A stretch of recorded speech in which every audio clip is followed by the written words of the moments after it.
Hey everyone, tonight we're diving into the marble halls and perfumed gardens of ancient Rome, exploring a curse that came with wealth and status that might surprise you. Dim the lights, maybe adjust your pillows for that perfect sleeping position, and let's ease into tonight's journey together. And if you're enjoying these stories, I'd really appreciate a quick like or even a subscribe. It helps more than you know. I'm always curious where you all are listening from, so drop a comment with your location and what time it is there. Love seeing our little global community connect through these stories. Congratulations! You've just woken up in the year 156 CE in a magnificent villa on the Palatine Hill, the most exclusive neighborhood in all of Rome. The morning sun filters through the opening in your atrium ceiling, casting geometric patterns across the polished marble floor. You stretch beneath silk sheets imported from the far reaches of the empire on a bed frame inlaid with ivory and precious woods. Most Romans sleep on simple straw mattresses or even the bare floor, but you are Marcus Aurelius Severus, one of the wealthiest senators in the empire. The good news is that you're richer than most people could ever dream of being. Your wealth comes from vast estates across Gaul, profitable businesses in Alexandria, and investments in everything from grain, ships to gladiator schools. The bad news: you're slowly being poisoned by the very symbols of your success. Your day begins, as it always does, with the soft footsteps of your personal slave, Gaius, approaching your bedside. Unlike the common citizens who rise before dawn to open their shops or begin their labor, you've slept well past sunrise. The luxury of time itself is one of your privileges. Gaius carries a silver basin filled with water that's been warmed over carefully tended coals and scented with rose petals. Behind him, two other household slaves carry your toga and the various accessories that mark your rank. Dominus, Gaius says with a respectful bow, the household awaits your commands for the day. Your secretary has prepared your correspondence, and you have a meeting with the grain merchants at the 3rd hour. You nod, but as you sit up, you feel it again. That strange tremor in your hands, barely noticeable but definitely there. Your fingers seem to move with a mind of their own, and there's a metallic taste in your mouth that's been growing stronger over the past months. Send for physician Claudius, you tell Gaius, trying to keep the concern out of your voice. Tell him it's nothing urgent, but I'd like him to examine me today. Gaius's face shows the practiced neutrality of a well-trained slave, but you catch a flicker of concern. He's seen these symptoms before. In other wealthy Romans, he knows what they might mean. This is the hidden curse of Roman wealth, lead poisoning. While the poor drink water from public fountains and eat from simple clay vessels, you and your fellow aristocrats surround yourselves with beautiful lead pipes, lead-lined wine vessels, and dishes glazed with lead-based compounds. Your wealth allows you to afford the finest things, and those finest things are slowly killing you. The chamber door opens, and your wife, Livia Claudia, enters. Unlike you, she rose before dawn to oversee the household slaves, review the day's menu with the head cook, and attend to the correspondence from your estates. Roman wives of the aristocratic class are far from decorative. They're essential partners in managing complex households and business interests. Marcus, she says, settling gracefully on the edge of your bed, how are you feeling this morning? The tremors again, you admit. There's no point in hiding it from her. She's noticed them too. along with the other symptoms that have been appearing. With increasing frequency, she sighs, taking your hand in hers. Her own hands show the telltale signs of lead exposure that affect all wealthy Romans: a slight pallor to the skin, a barely perceptible tremor when she's tired. The dinner party. Last night, she says, I noticed you could barely hold your wine cup steady during the toasts. The dinner party, another requirement of your social position, another opportunity to display your wealth through consumption. The guests had reclined on couches, arranged around tables laden with the finest foods the empire could provide. Peacock, prepared with exotic spices from India, wine served in cups made from the most expensive materials, fruits preserved in lead-sweetened honey that creates that particularly luxurious taste that Romans prize above all others. What choices do we have? You ask, though you both know the answer. To live as a Roman aristocrat means to constantly demonstrate your status through consumption and display. To retreat from this lifestyle would signal decline, perhaps even financial difficulties. In Roman society, perception is reality.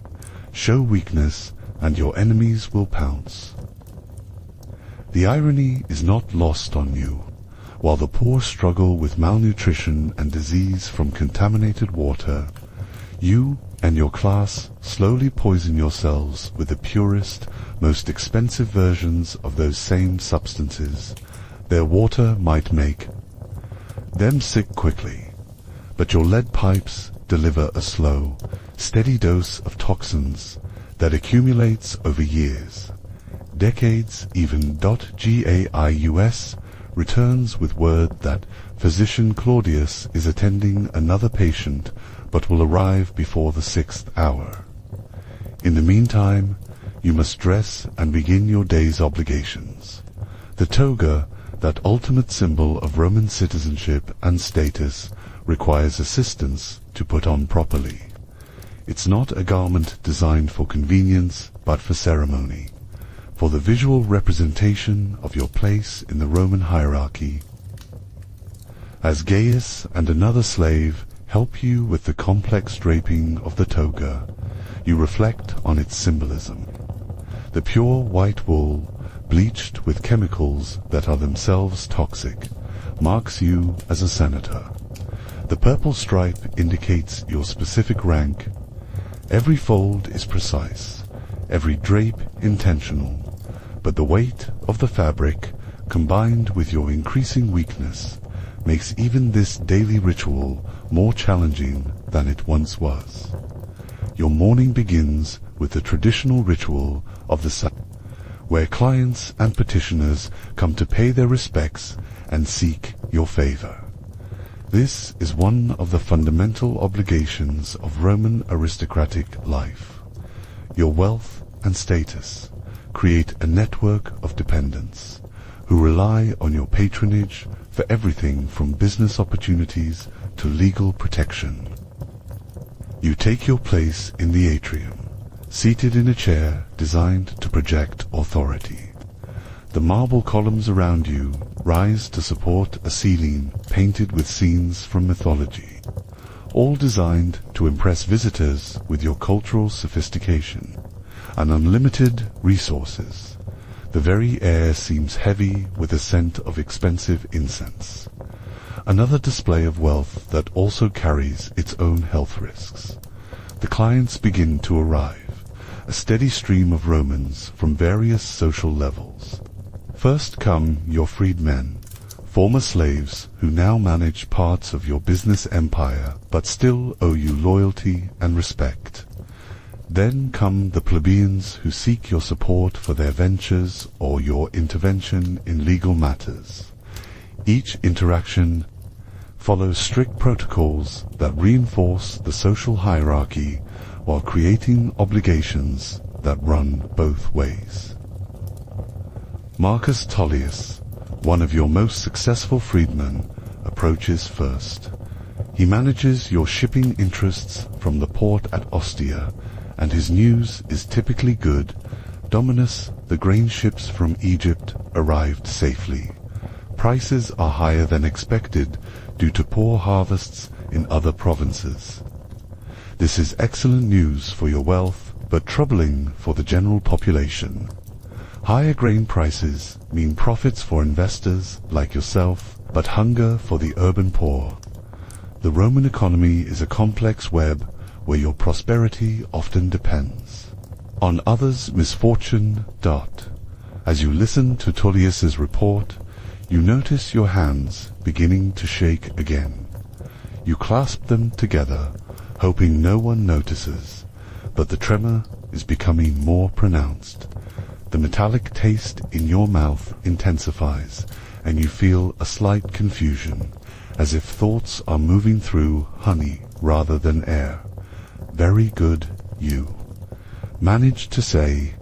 Continue monitoring the situation and send word if prices rise further. More clients follow, each with their requests and reports. A young plebeian seeks your recommendation for admission to the law courts.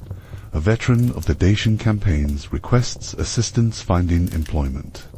A merchant from Gaul wants your backing for a new trading venture. Each interaction requires you to project strength, wisdom, and authority, even as your body betrays increasing signs of the poisoning that comes with your lifestyle. By the time the last client departs, the sun has moved well across the sky, and you're exhausted.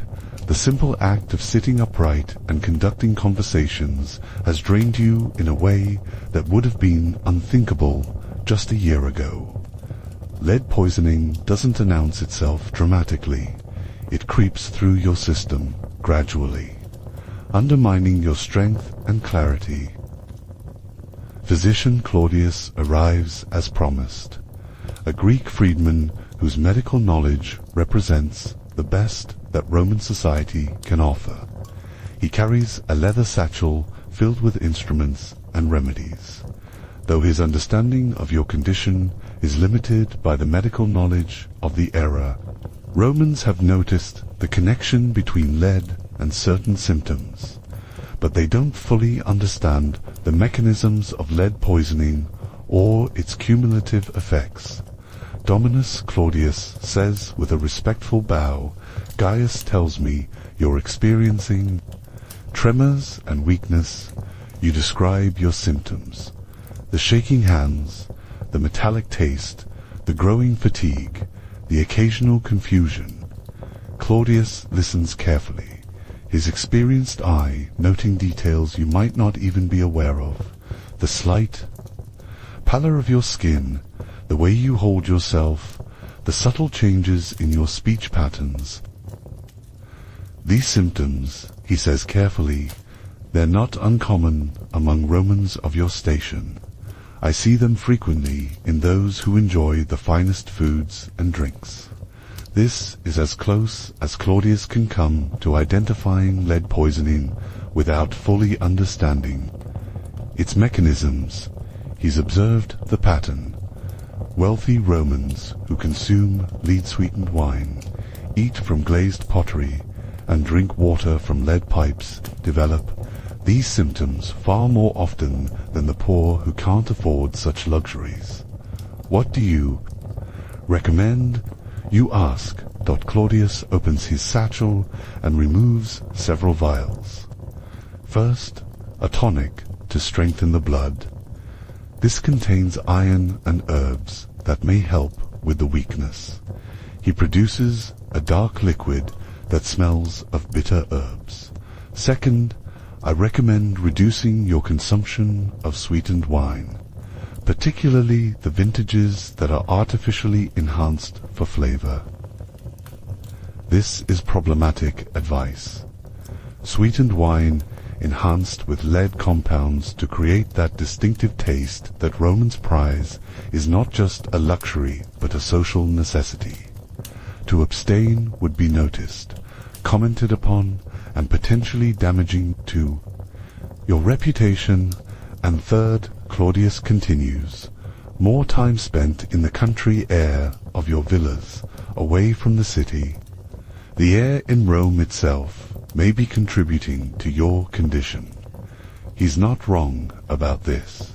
The air in Rome is thick with smoke from countless cooking fires, workshops, and the lead smelting operations that provide materials for the city's infrastructure. Combined with the dust from marble cutting and the general pollution of a city of over 1 million people, the very act of breathing in Rome poses health risks. But like the sweetened wine, retreating to your country villas isn't as simple as it sounds. Your wealth and status require your presence in Rome for business, politics, and social obligations. To absent yourself too frequently would be to risk losing influence and opportunities to rivals who remain active in the city. After Claudius departs, leaving behind his tonic and recommendations, you're faced with the fundamental dilemma of Roman aristocratic life. The very things that define and maintain your status are slowly poisoning you. Your lead pipes provide the cleanest, most reliable water supply available. Your lead-glazed pottery and silver vessels create the most beautiful table settings.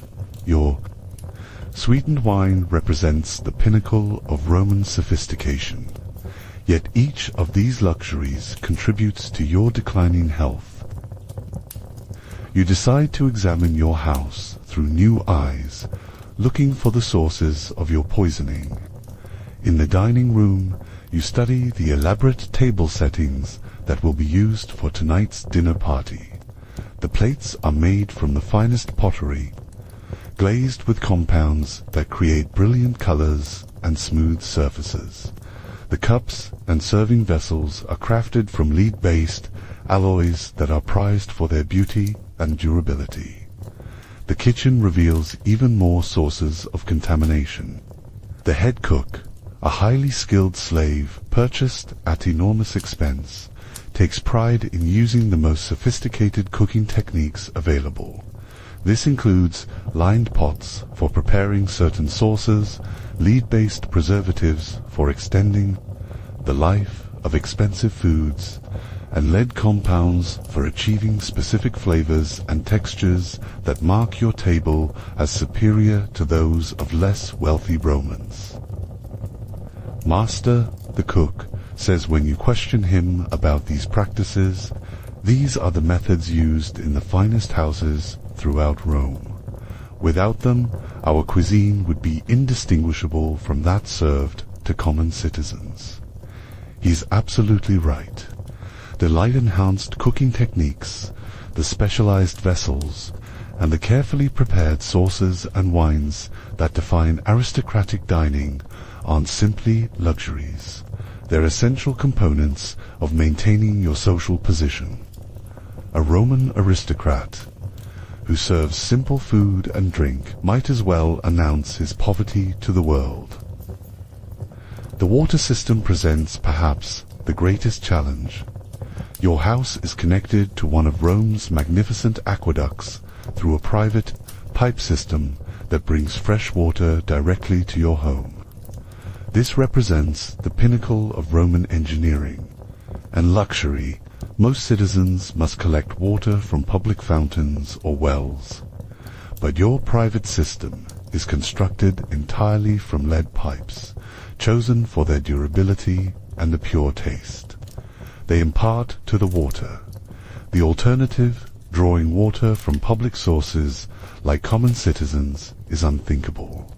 It would not only be inconvenient, but would send a signal about your family's declining fortunes that could have serious social and business consequences. Evening approaches, and with it comes tonight's dinner party. You've invited 12 other senators and their wives, along with a few wealthy merchants and a visiting dignitary from Athens. The occasion is partly social, partly political, and partly business-related. Such gatherings are essential for maintaining the networks of relationships that sustain Roman aristocratic life. Livia joins you in your private chambers as you prepare for the evening. She's already dressed in a stola, made from the finest silk, with jewelry that includes gems from across the empire. Her appearance, like yours, is carefully calculated to project wealth and status while conforming to the complex social rules that govern Roman aristocratic behavior. I've instructed the slaves to prepare the finest meal possible. She tells you, the peacock is stuffed with dormice and exotic spices. The wine is that vintage from Chian that cost us nearly 1,000 denarii per amp. Every element of the menu represents a demonstration of wealth and sophistication. The peacock is expensive and difficult to prepare properly. The dormice are a delicacy that requires specialized knowledge to raise and cook. The spices come from the far reaches of the empire, their cost reflecting the dangers and difficulties of long-distance trade. The wine is sweetened and enhanced with lead compounds to achieve the perfect flavor that marks it as truly premium. Perfect, you say, though each item she mentions represents another dose of the toxins that are slowly undermining your health. Have you seated our guests according to their rank? The seating arrangement at a Roman dinner party is a complex art form that reflects and reinforces social hierarchies. Every position at the table carries meaning. Every pairing of guests sends messages about relationships and status. To get it wrong would be a serious social error that could damage your reputation and influence. As darkness falls, the first guests begin to arrive.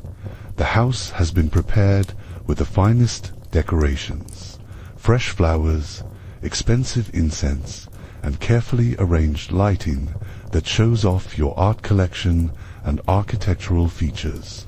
Slaves, trained specifically for serving at formal dinners, take their positions, each knowing their precise role in the elaborate choreography of Roman hospitality. Senator Gaius Flavius arrives first, accompanied by his wife Claudia Maxima. Flavius is one of your political allies, and his presence tonight signals the continued strength of your relationship. His wife is known for her intelligence and her influence over her husband's political decisions, making her friendship as valuable as his. Marcus Flavius says, clasping your hand in the traditional Roman greeting, "You look well." The polite lie passes without comment, though you're certain he's noticed the tremor in your handshake and the subtle changes in your appearance. Roman aristocrats are skilled at maintaining facades, at pretending not to notice each other's weaknesses. While mentally cataloguing them for future reference, more guests arrive in carefully orchestrated succession. Senator Lucius Brutus, whose family claims descent from the founder of the Republic, Marcus Crassus the Younger, whose grandfather was one of the richest men in Roman history, Gaius Pliny, whose letters and natural philosophy have made him famous. Throughout the empire, each brings their own agenda, their own network of relationships, their own contributions to the complex web of Roman upper-class society. The dinner begins with the traditional libation to the gods, wine poured onto the floor as an offering. The wine used for this ceremony is, naturally, the finest available, sweetened with lead compounds to achieve the perfect flavor. Even this religious ritual becomes another opportunity for displaying wealth and another source of toxicity. The first course arrives. Gustaccio, an array of appetizers designed to stimulate the appetite and impress the guests. Eggs prepared with exotic herbs, olives from your own groves, honey-sweetened nuts, and delicate pastries that require enormous skill to prepare properly. Each item has been touched by lead in some way, the honey sweetened with lead compounds, the pastries baked in lead-glazed pottery, the wine reduced in lead-lined pots. As the guests recline on their couches, conversation turns to the topics that always dominate such gatherings: politics, business, and gossip about other members of the aristocracy. Senator Flavius mentions concerns about Germanic tribes along the Rhine frontier. Marcus Crassus discusses new investment opportunities in Spanish silver mines. Pliny shares observations about natural phenomena he's been studying. You participate in these conversations, but you notice that your thoughts seem less sharp than usual, your words occasionally slurring slightly. The lead poisoning affects cognitive function as well as physical coordination, though the changes are subtle enough that others might attribute them to wine consumption or simple fatigue. The main course arrives with great ceremony, the peacock roasted and presented with its plumage restored, surrounded by dormice stuffed with nuts and spices. Side dishes include fish prepared with garum, a fermented fish sauce that's often contaminated, with lead, vegetables cooked in lead-lined pots, and bread made with water from your lead pipes. The conversation continues through the meal, touching on matters of state, family affairs, and cultural topics. Claudia Maxima mentions a new poet whose work is becoming popular in certain circles. Senator Brutus discusses his son's progress in rhetorical studies. Pliny describes his latest observations about volcanic activity in the Bay of Naples. As the evening progresses, you find yourself struggling to maintain your usual level of participation. The tremor in your hands makes it difficult to handle the delicate silver cups and serving utensils. The metallic taste in your mouth interferes with your enjoyment of the carefully prepared food. Most troubling, you occasionally lose the thread of conversations, your mind wandering in ways that would have been unthinkable in your younger days.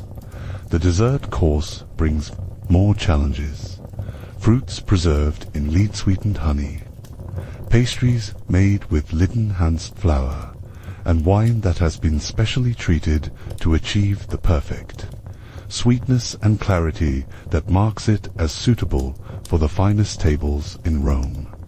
Each bite, each sip, represents another small dose of the toxins that are gradually undermining your health.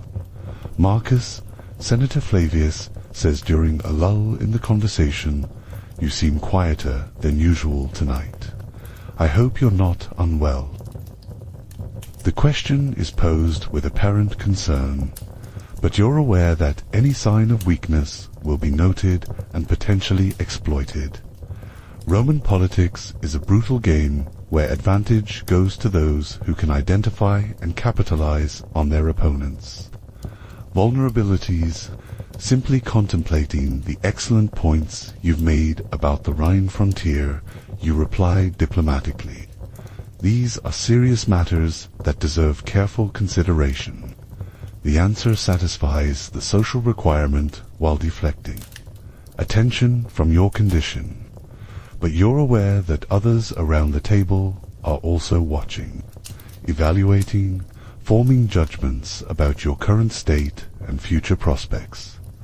As the evening winds down and guests begin to depart, you feel exhausted in a way that goes beyond simple fatigue. The constant effort of maintaining appearances, combined with the physical effects of lead poisoning, has drained you more thoroughly than any physical labor. Livia joins you in your chambers after ensuring that the slaves have begun cleaning up from the dinner party. She helps you remove the heavy toga and the formal accessories that mark your rank, replacing them with a simple sleeping tunic. The evening went well, she says, though her tone suggests reservations. Senator Flavius seemed pleased with the meal, and Pliny was very complimentary about our wine selection. Did you notice anything unusual about my behavior? You ask, dreading her answer. She hesitates, which tells you everything you need to know. You seemed tired, she says diplomatically, perhaps a bit distracted. Nothing that others would necessarily notice. But you both know that's not entirely true. In the ruthless world of Roman politics and society, any sign of weakness is noticed, remembered, and potentially used against you. Your lead poisoning isn't just a personal health crisis. It's a political vulnerability that could affect your family's position for generations. That night, as you lie in your comfortable bed with its silk sheets and expensive pillows, you contemplate the impossible situation you face. Every aspect of your wealth and status contributes to your poisoning. The finest water comes through lead pipes. The best food is prepared in lead-lined vessels or sweetened with lead compounds. The most prestigious wines are enhanced with lead-based additives. The very air in your house is affected by lead-based paints and decorations. To abandon these luxuries would be to signal decline, possibly financial ruin. Roman society is unforgiving toward those who appear to be falling in status.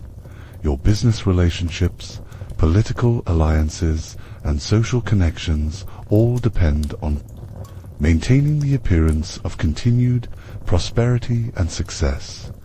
Yet to continue as you are means accepting that your health will continue to deteriorate.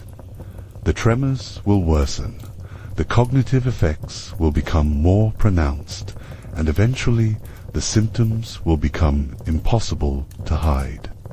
You've seen other wealthy Romans go through this process. The gradual decline, the growing awareness among their peers that something is wrong, the slow erosion of influence and respect. The next morning brings no easy answers. You wake feeling worse than the night before, your hands shaking more noticeably.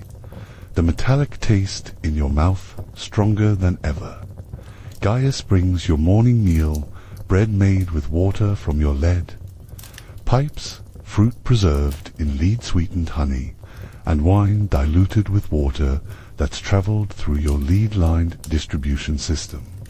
Even this simple breakfast, consumed in the privacy of your own chambers, represents another dose of the toxins that are killing you, and you can't refuse it without raising questions about your health that you're not prepared to answer. A messenger arrives with word that Emperor Antoninus Pius has called a meeting of senior senators for the next day. Such meetings are both opportunities and challenges for men in your position. They offer chances to influence policy and demonstrate loyalty to the emperor, but they also expose you to the scrutiny of your peers and potential rivals. You spend the morning reviewing correspondence from your various estates and business interests. Your wealth is vast and complex, requiring constant attention to maintain and grow. Estates in Gaul produce grain and wool. Shipping interests in Alexandria handled trade throughout the eastern Mediterranean. Investments in Roman businesses ranging from bakeries to gladiator schools provide steady income streams. But as you review these papers, you notice that your handwriting has become less steady, your signature shakier than it once was. These documents will be seen by freedmen, business partners, and other members of the Roman commercial community. Any sign of weakness or declining health could affect confidence in your judgment and stability. By midday, you're exhausted from what should have been routine administrative work. The lead poisoning affects not just your physical coordination, but your mental stamina, making even simple tasks more difficult than they should be. Physician Claudius arrives for a follow-up visit, examining you carefully and asking detailed questions about your symptoms. His expression grows more concerned as the examination proceeds. Dominus, he says finally, I must speak frankly. Your condition appears to be worsening. The tremors are more pronounced, and I can see other signs that concern me. What do you recommend? You ask, though you suspect you already know the answer. A complete change in your way of life, he says bluntly. Simple food and drink, water. From natural sources rather than pipes, time spent away from the city. These symptoms I see in wealthy Romans who surround themselves with the finest things.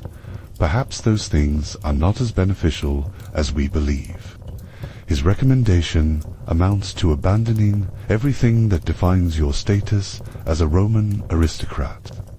It's like asking you to voluntarily become a different person. To abandon not just your lifestyle, but your identity and social position.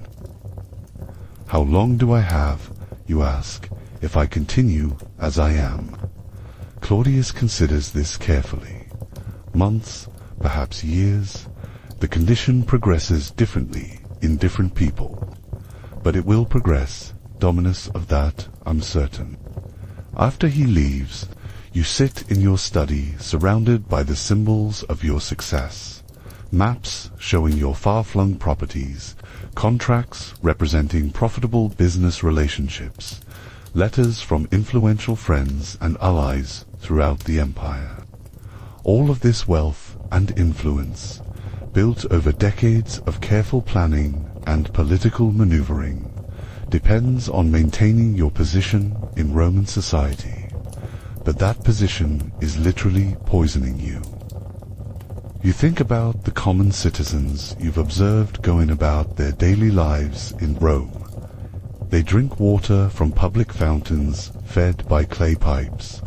They eat simple food prepared in basic pottery.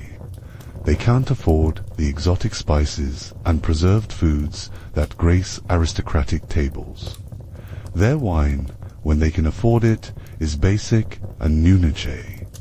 In many ways, their simpler lifestyle protects them from the very toxins that are killing you and your fellow aristocrats, while they face other health risks, malnutrition, disease, from contaminated water sources, injuries from dangerous labor. They're largely immune to the lead poisoning that afflicts wealthy Romans. The irony is profound and troubling. Your wealth, which should protect you from harm and provide you with the best possible life, has instead surrounded you with subtle poisons that are slowly destroying your health, the finest things available. In the Roman world, the purest water, the most sophisticated cuisine, the most beautiful household goods are precisely the things that are making you sick. Evening approaches again, and with it comes another social obligation, a reception at the house of Senator Marcus Cato, one of the most influential men in Rome. To absent yourself would be noticed and potentially damaging to your political standing. Yet attending means another evening of consuming the lead-contaminated food and drink that are slowly killing you. You arrive at Cato's villa feeling weaker than you'd like to admit. The magnificent house, even grander than your own, represents the pinnacle of Roman domestic architecture. Every surface is polished marble or precious stone, every decoration carefully chosen to demonstrate Cato's wealth and refined taste. The reception is crowded with the most important people in Rome. Senators, wealthy merchants, high-ranking military officers, and influential freedmen who manage various aspects of the empire's economy. The conversations buzz with discussions of policy, gossip about imperial favor, and speculation about future opportunities. You move through the crowd, participating in conversations and maintaining the social connections that are essential to your continued success, but you're aware that others are watching you, noting any signs of weakness or decline. In a society where perception shapes reality, appearing weak can quickly become being weak. The refreshments offered at the reception are naturally the finest available. Wine sweetened and clarified with lead compounds, delicate pastries made with lead-enhanced ingredients, and exotic foods prepared using the most sophisticated techniques known to Roman cuisine. Each item you consume adds to the toxic burden your body is struggling to process. During a conversation with Senator Lucius Vero about grain imports from Egypt, you notice your words beginning to slur slightly. The metallic taste in your mouth intensifies, and you feel a wave of confusion that makes it difficult to follow the thread of the discussion. "I'm sorry," you say, forcing a smile. "Could you repeat that last point? The wine seems stronger than usual tonight." It's a socially acceptable excuse that allows you to cover your confusion without admitting to more serious problems. But you're aware that these episodes are becoming more frequent and more difficult to disguise. As the evening progresses, you find yourself struggling to maintain the level of energy and engagement that's expected at such gatherings. The lead poisoning affects not just your physical coordination and mental clarity, but your overall stamina, making it increasingly difficult to fulfill the social obligations that define aristocratic life. When you finally return home, you're exhausted and disheartened. Livia takes one look at your face and immediately understands that the evening has been difficult. "It's getting worse, isn't it?" she asks gently. You nod, too tired to maintain pretenses with your wife. "I could barely follow conversations tonight. And my hands, everyone must have noticed the shaking." She takes your hands in hers, and you both feel the tremor that's become almost constant now. "What are we going to do?" she asks. It's the question that has no good answer. To continue your current lifestyle means accepting continued poisoning and inevitable decline. To change your lifestyle means risking your social position, your political influence, and the financial foundation that supports not just your immediate family, but dozens of dependents who rely on your success. You spend a sleepless night contemplating these impossible choices. Outside your villa, Rome continues its restless existence. The night watch making their rounds, slaves hurrying on errands for their masters. The constant low hum of activity that never completely stops in the world's greatest city. The next morning brings the summons to attend Emperor Antoninus Pius. As you prepare for this crucial meeting, you're acutely aware of how much effort it now takes to present yourself as a strong, capable senator worthy of imperial confidence. Gaius helps you dress with extra care, ensuring that every fold of your toga is perfect. Every detail of your appearance projects strength and prosperity. But you can see the concern in his eyes as he notices how much your hands shake while he adjusts your clothing.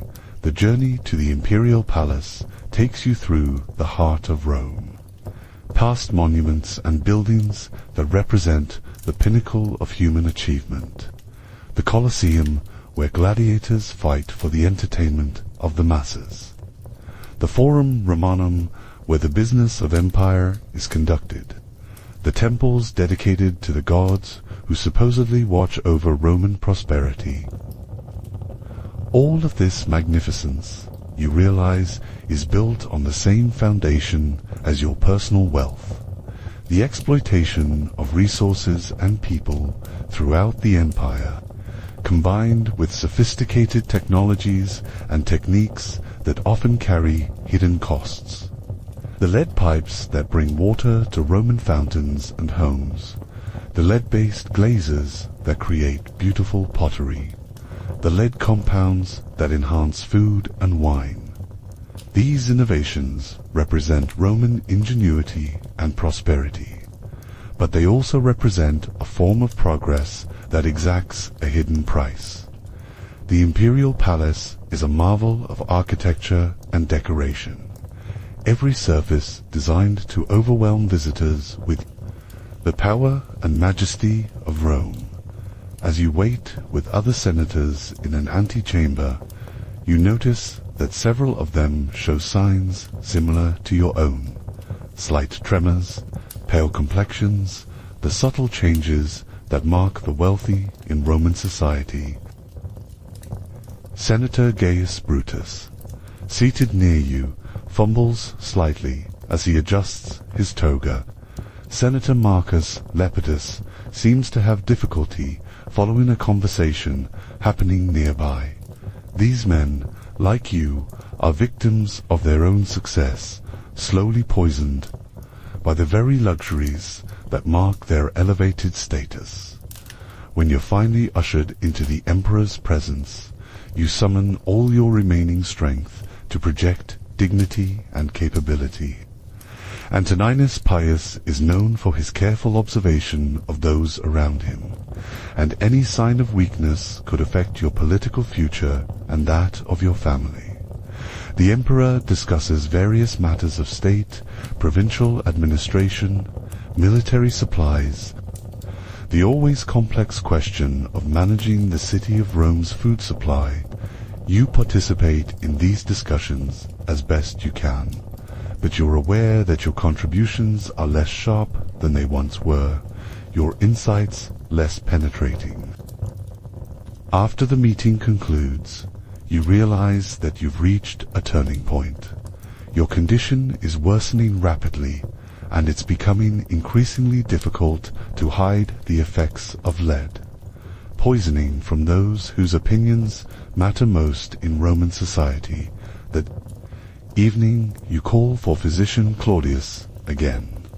This time you're prepared to hear the truth about your condition and to seriously consider his recommendations, regardless of their social and political implications. How long, you ask him directly, before my condition becomes impossible to hide? Claudius examines you carefully, noting the progression of symptoms since his last visit. His expression is grave as he considers his answer. Perhaps months, Dominus. The tremors are worsening, and I can see signs of confusion that will likely become more pronounced. Eventually, your peers will notice, if they haven't already. And if I follow your recommendations completely, give up the enhanced wine, the special foods, the lifestyle that marks my status, the progression might slow, he says honestly, perhaps even stop if the exposure is eliminated completely. But the damage already done, that may be permanent. You thank Claudius and dismiss him, then sit alone in your study contemplating the impossible choice before you. Continue your current lifestyle and face inevitable decline and exposure as a man whose health is failing, or abandon the trappings of your status and risk social and political destruction for yourself and your family. Outside your window, you can see ordinary Romans going about their evening activities, shopkeepers closing their businesses, workers returning from their jobs, families gathering for simple meals in modest homes. Their lives may lack the luxury, and sophistication that define aristocratic existence. But they're also free from the hidden poisons that come with wealth and status. For the first time, you begin to seriously consider whether there might be wisdom in simplicity, whether the pursuit of ever greater luxury and refinement might represent a form of madness rather than success. The lead that enhances your wine also clouds your mind. The sophisticated cooking techniques that create unprecedented flavors also introduce toxins into your body. The beautiful glazes on your pottery also contaminate your food. This is the cruel paradox of Roman wealth. The very things that demonstrate your success are destroying your health. The finest water delivery system in the world uses pipes that poison the water. The most sophisticated cuisine in human history relies on techniques and ingredients that slowly kill those who can afford them. The most beautiful household goods ever created are made with materials that contaminate everything they touch. You think about the generations of your family who have built this wealth, the careful political maneuvering and business acumen that have elevated your clan to its current status. Are you prepared to risk all of that for the sake of your health? And what about the dozens of people who depend on your continued success? The slaves who serve your household, the freedmen who manage your businesses, the clients who rely on your patronage. The decision you face is not just personal, but has implications for an entire network of relationships and dependencies that have been built up over decades. Roman society doesn't provide for easy retirement from positions of responsibility and influence. To step back from your role as a major senator and wealthy citizen would create a vacuum that others would quickly move to fill, potentially displacing not just you, but everyone associated with your success. Yet the alternative continuing on your current path seems to offer only the certainty of continued decline. You've seen other wealthy Romans go through this process. The gradual loss of physical and mental capabilities, the growing awareness among their peers that something is wrong, the slow erosion of influence and respect that follows the perception of weakness. As you prepare for bed that night, you make a decision that surprises even yourself. Tomorrow, you will begin to experiment with small changes, not dramatic enough to signal decline, but significant enough to potentially slow the poisoning that's destroying your health. The next morning, you instruct your household staff to begin serving water that comes from a spring on one of your country estates, transported in clay vessels rather than through the lead pipe system. When questioned about this unusual request, you explain it as a philosophical experiment, an exploration of how different water sources might affect the flavor of food and wine. For breakfast, you request simple bread and fruit prepared in basic pottery rather than the elaborate glazed vessels typically used for your meals. Again, you frame this as a temporary interest in simplicity rather than a permanent change in lifestyle.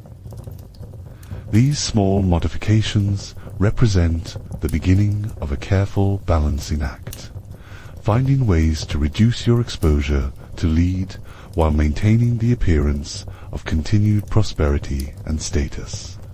It's a delicate process that requires creativity and diplomatic explanation to avoid arousing suspicion about your motives. The changes are immediately noticeable to your body. If not to outside observers, the water tastes different, purer somehow, without the subtle metallic overtones you'd grown accustomed to. The simple food, prepared without lead-enhanced techniques, seems to digest more easily. But the social challenges of these modifications become apparent quickly.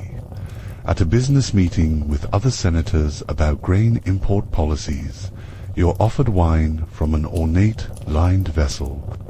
To refuse would be insulting and would raise questions about your health or financial status. You accept the wine but sip it minimally, claiming a slight stomach ailment that makes you cautious about rich foods and drinks.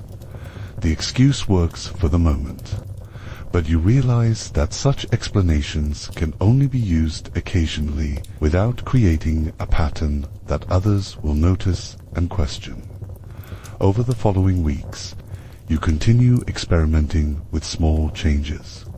You begin spending more time at your villa outside Rome, claiming a renewed interest in personally overseeing your agricultural operations.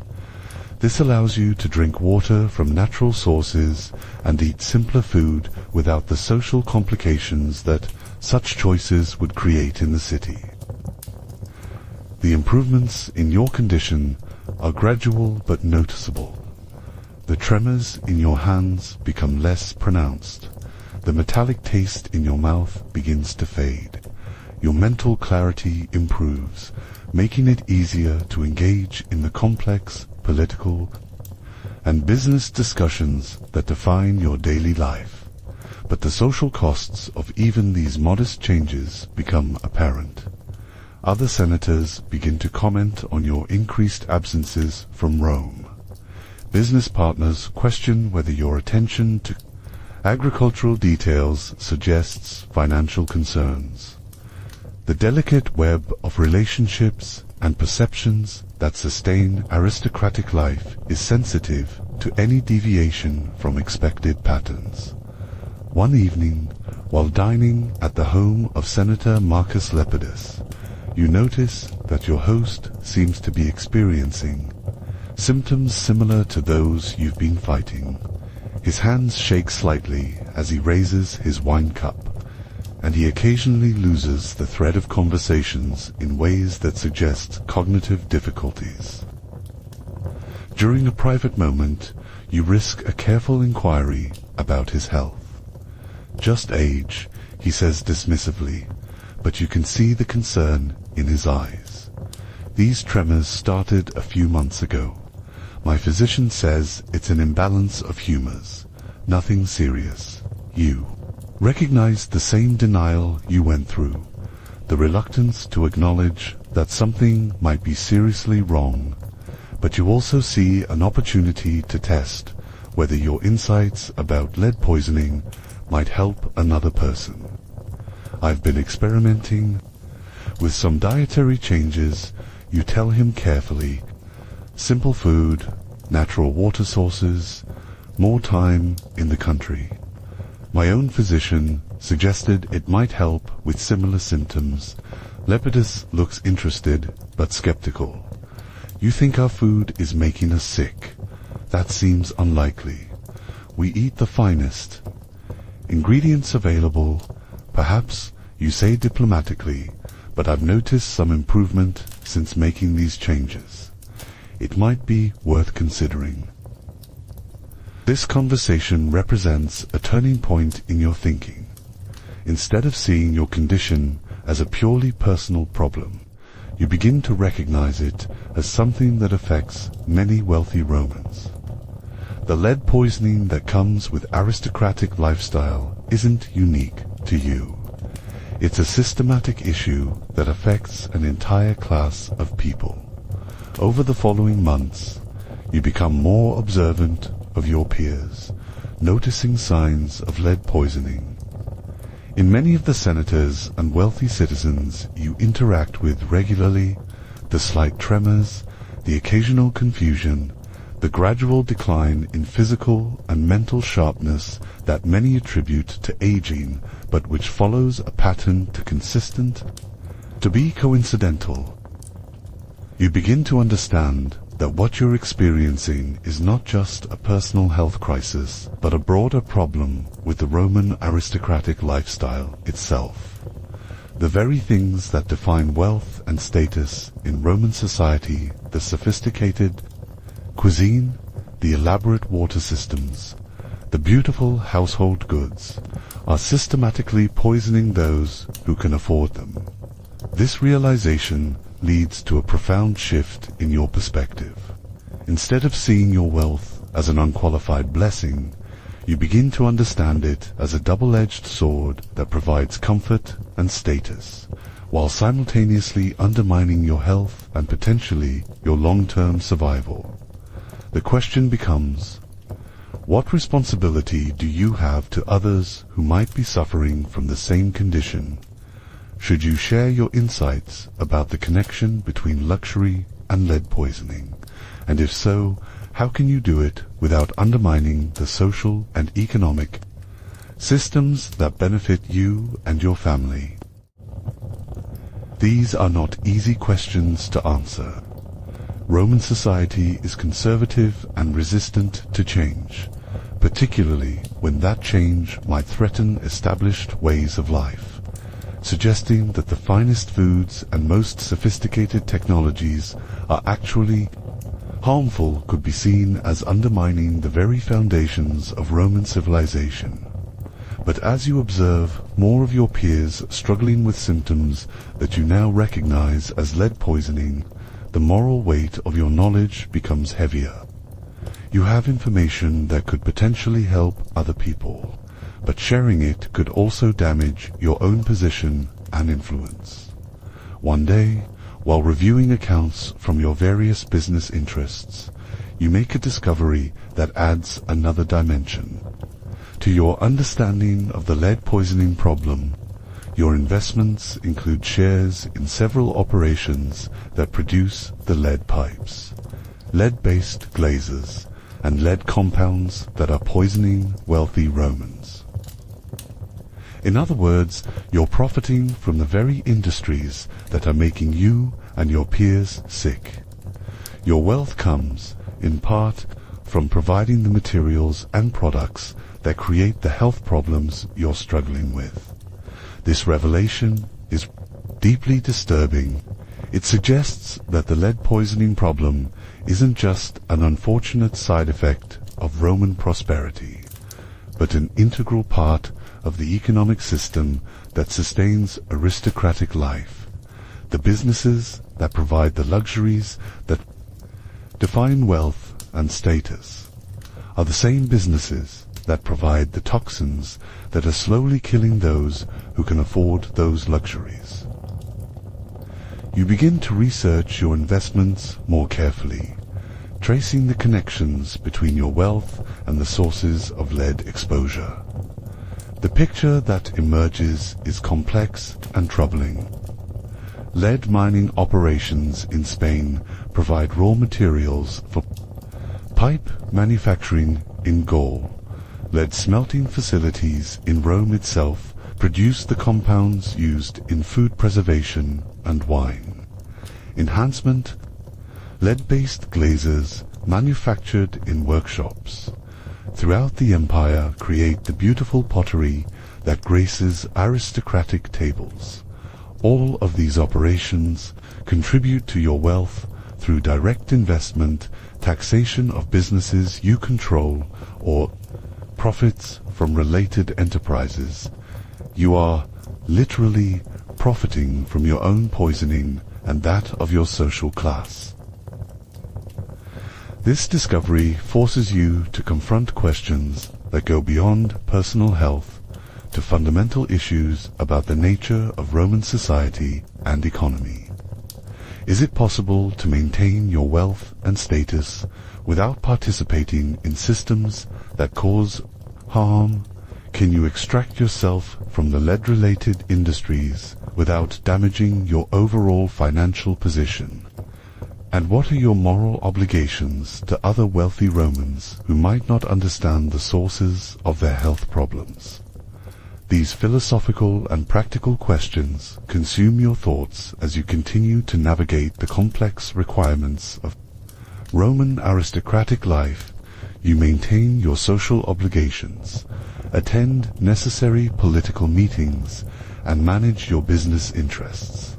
but with a growing awareness of the contradictions and dangers built into the lifestyle you've inherited and worked to maintain. The irony becomes more apparent with each passing day. The Roman Empire represents the pinnacle of human civilization in many ways: unprecedented engineering achievements, sophisticated legal and political systems, cultural and artistic accomplishments that will influence the world for millennia to come. Yet this same civilization has created a lifestyle for its elite that slowly poisons them through the very symbols of their success. Your personal experiment with reducing lead exposure continues to show positive results. Your hands shake less. Frequently, your mental clarity has improved, and you feel physically stronger than you have in months. But maintaining these improvements while fulfilling your social obligations requires constant vigilance and creative solutions. At dinner parties, you've developed techniques for minimizing your consumption of lead-contaminated food and drink without offending your hosts or drawing unwanted attention. You eat selectively, focusing on items less likely to be contaminated. You dilute your wine with water from sources you trust, claiming a preference for lighter beverages. You participate fully in conversations and social activities while carefully managing your exposure to the toxins that pervade aristocratic dining. These strategies work, but they also highlight the absurdity of your situation. You're one of the wealthiest and most powerful people in the world's greatest empire. Yet you must constantly scheme and maneuver to avoid being poisoned by your own lifestyle. The broader implications of your discoveries become even more troubling as you learn more about the extent of lead use in Roman society. It's not just the wealthy who are affected, though they bear the heaviest burden. Lead pipes carry water. 2 public fountains used by common citizens, lead-based glazes, are used on pottery sold to middle-class Romans. Lead compounds are added to wine sold in taverns. Throughout the city, the difference is that wealthy Romans consume far more of these contaminated products and in more concentrated forms. Your sweetened wine contains much higher levels of lead than the simple wine consumed by ordinary citizens. Your elaborate meals include far more lead-contaminated ingredients than the basic fare eaten by most Romans. Your private water system delivers a more concentrated dose of lead than the public fountains used by common people. But the fundamental problem affects Roman society at multiple levels, not just the aristocracy. Lead poisoning may be contributing to health problems throughout the population, though it manifests most dramatically among those who can afford the most sophisticated versions of contaminated products. This broader perspective adds urgency to your personal decisions about how to respond to your knowledge. The choices you make could potentially influence other people beyond your immediate social circle. If you find ways to reduce lead exposure without abandoning your social position, you might serve as a model for other wealthy Romans. If you speak out about the dangers of lead contamination, you might help create awareness that could benefit the entire population. But these possibilities also increase the risks associated with any action you might take. Challenging the foundational technologies and practices of Roman civilization is not something to be undertaken lightly, particularly by someone whose wealth and status depend on maintaining good relationships with other members of the elite. As winter approaches, you decide to spend more time at your country estates, using the seasonal change as an excuse for extended absences from Rome. This allows you to live more simply without the constant social pressures that make it difficult to avoid lead-contaminated food and drink. The countryside provides not just cleaner water and simpler food, but also a different perspective on the relationship between wealth and health. Your rural estates operate according to rhythms and practices that have changed little over centuries. The peasants who work your land drink water from wells and springs, eat food prepared in basic pottery, and consume wine that hasn't been enhanced with lead compounds. In many ways, their lifestyle protects them from the health problems that plague wealthy Romans. While they face other challenges, malnutrition during bad harvest years, exposure to diseases from poor sanitation, the physical toll of hard labor, they're largely immune to the lead poisoning that's slowly killing their social superiors. This observation reinforces your growing understanding that wealth and sophistication don't automatically translate into health and well-being. Sometimes the pursuit of luxury and refinement creates problems that simpler approaches would avoid. During your time in the countryside, you experiment more boldly with lifestyle changes that would be impossible to implement in Rome. You drink only water from natural sources, eat food prepared in unglazed pottery, and consume wine that hasn't been artificially enhanced. The improvements in your health become even more pronounced, confirming your theory about the connection between luxury and lead poisoning. You also begin to consider whether there might be ways to modify Roman aristocratic lifestyle that would preserve its social and cultural benefits while eliminating its health risks. Could wealthy Romans maintain their status and influence while adopting safer practices for food preparation and consumption? Could the Roman economy adapt to demands for products that provide luxury without toxicity? These questions lead you to begin discreet inquiries with some of the craftsmen and suppliers who serve aristocratic households. You learn that alternative materials and techniques exist for most of the applications where lead is currently used, but they're typically more expensive or technically challenging. Clay pipes could replace lead pipes for water distribution, but they're more fragile and require more maintenance. Unglazed pottery could be used for food preparation and serving, but it's less beautiful and prestigious than glazed ceramics. Wine could be sweetened with honey or other natural substances instead of lead compounds, but the flavor would be different from what Romans have come to expect. The alternatives exist, but adopting them would require not just individual choices, but broader changes in Roman technology, aesthetics, and expectations. It would mean redefining what constitutes luxury and refinement in ways that might meet resistance from producers, consumers, and the cultural arbiters who determine social status.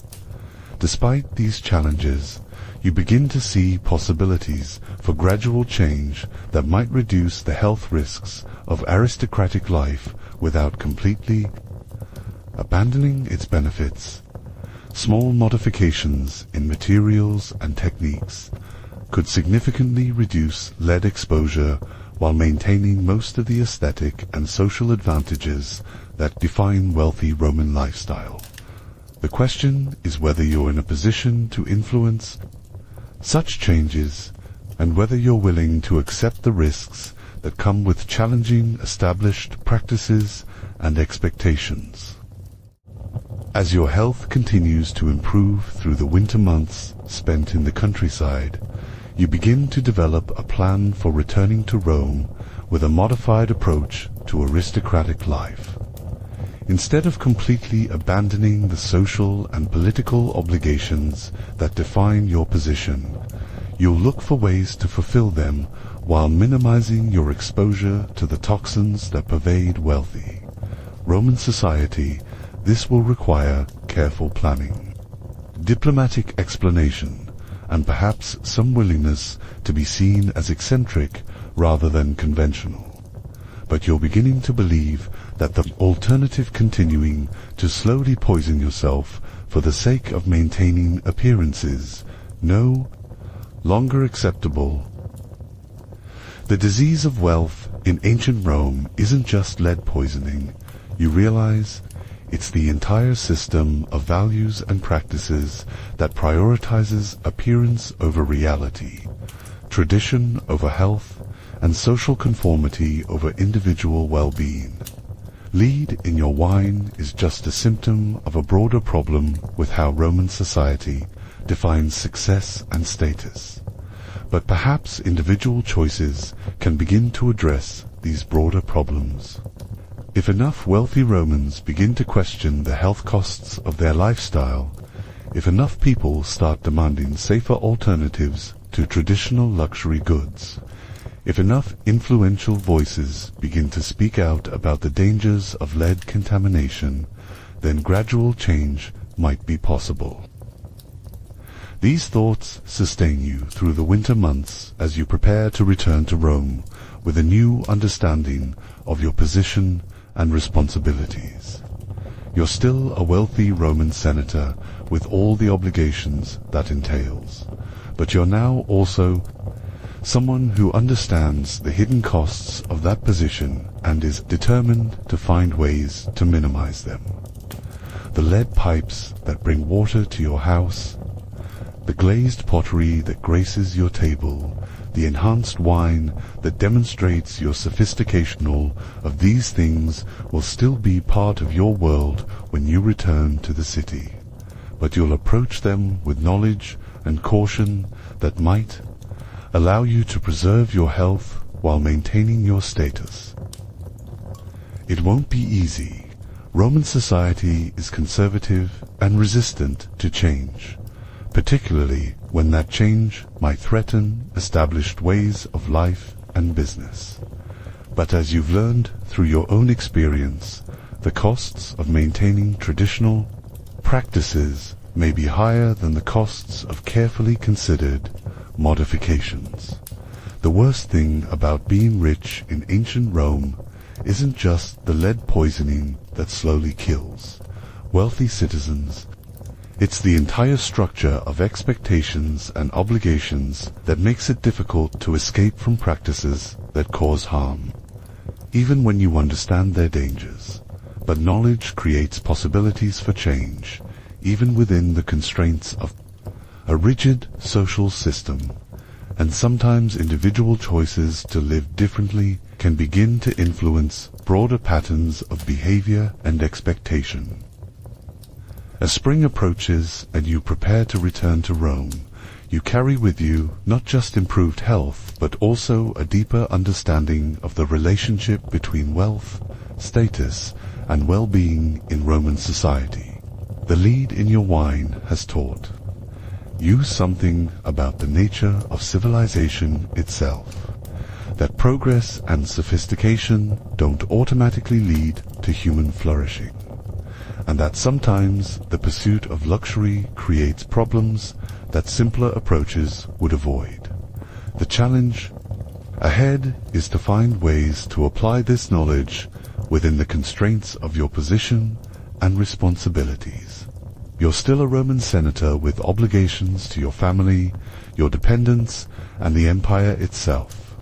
But you're now also someone who understands that true wisdom might lie in questioning the assumptions that underlie even the most successful and sophisticated societies. The crystal deposits of lead that have been accumulating in your body are being slowly cleared away through careful changes in your lifestyle.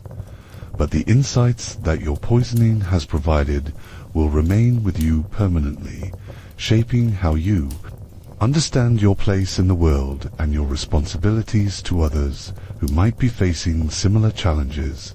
In this way, the worst thing about being rich in ancient Rome becomes paradoxically an opportunity for developing a deeper and more sustainable approach to wealth, power, and responsibility. The very toxins that threaten to destroy your health have instead taught you lessons about the nature of true prosperity and the importance of balancing individual success with broader concerns about human well-being. The Roman Empire will continue to evolve as all civilizations do.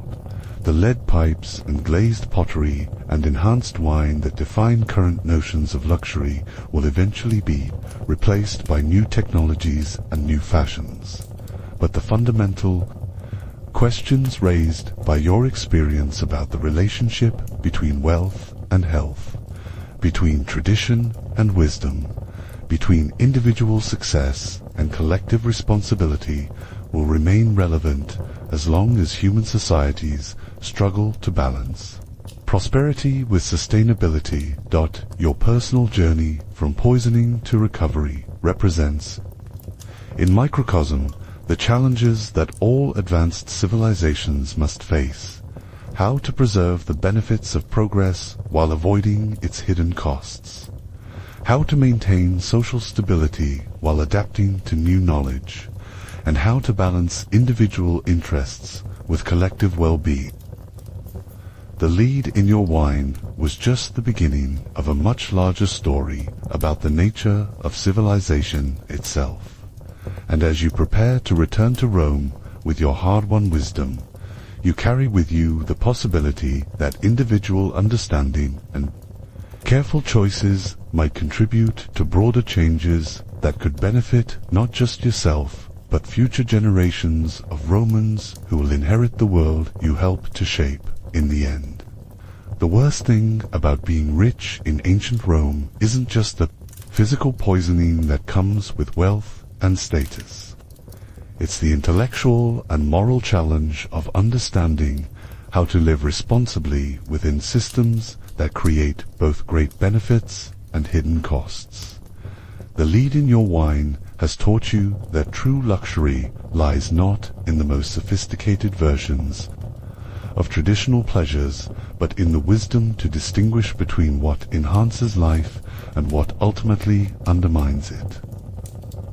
As you drift toward sleep in your country villa, your body free from the tremors that once marked your condition, you reflect on how much your understanding of wealth and power has evolved.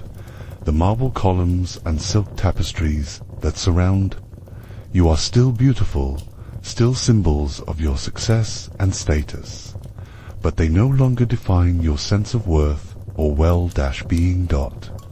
Tomorrow will bring new challenges as you continue to navigate the complex requirements of Roman aristocratic life. But you'll face those challenges with knowledge and perspective that might allow you to preserve what's valuable about your position while avoiding what's harmful. The disease of wealth has become, unexpectedly, a path to wisdom about the nature of true prosperity. Outside your villa, the Roman world continues its restless existence. Merchants traveling roads that connect distant provinces. Farmers working land that feeds the greatest city in the world. Craftsmen creating goods that will be traded throughout the known world. All of this activity represents human achievement on an unprecedented scale, but also hidden costs and unintended consequences that affect millions of people. Your personal experience with lead poisoning has given you a small window into these larger patterns and challenges. The choices you make in response to your knowledge might seem insignificant in the context of the vast Roman Empire, but they're part of the gradual process by which civilizations learn, adapt, and evolve. The lead pipes that poisoned you are symbols of Roman engineering achievement. but also reminders that progress and sophistication must be guided by wisdom about their ultimate effects on human well-being. Your recovery represents hope that such wisdom is possible even within the constraints of complex social and economic systems that a sleep claims you. Your mind clear and your body healing.